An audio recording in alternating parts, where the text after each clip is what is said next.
Visto il successo mondiale, il Prosecco non può rischiare di rimanere al palo con magari dei bandi che possono avvenire in giro per il mondo.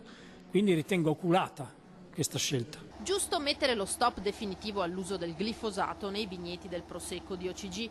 A Treviso, dove 13, 14, 15 aprile organizza l'ex Pagnosin la prima edizione di Gourmandia, il gastronauta Davide Paolini parla della decisione annunciata dai comuni del Conegliano Valdobbiadene in un clima di crescente diffidenza per i prodotti utilizzati tra i filari. Io ritengo che sia la strada giusta, nel senso che ormai tutto il mondo vede con perplessità i vigneti, diciamo, coltivati e inondati di prodotti che non rientrano nella salute e nella giusta condizione per produrre vino. Quindi secondo me è una formula sicuramente giusta, perché poteva essere una cosa attaccabile questa. Prosecco già oggetto di attacchi estemporanei da parte dei tabloid inglesi, da Guardian al Sun, non certo casuali secondo il famoso critico gastronomico. Io ritengo che quando c'è un fenomeno di successo così globale come il Prosecco bisogna aspettarsi, specialmente in paesi come l'Inghilterra, dove sicuramente la correttezza non è all'ordine del giorno. Veniamo sempre attaccati come italiani,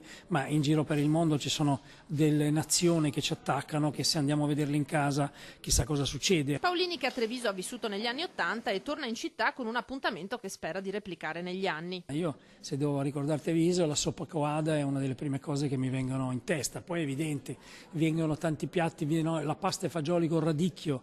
Ecco, sono questi diciamo, le cose che mi vengono. Sicuramente poche volte io sono tornato a Treviso nella ristorazione, però sicuramente non è rimasta ferma allora.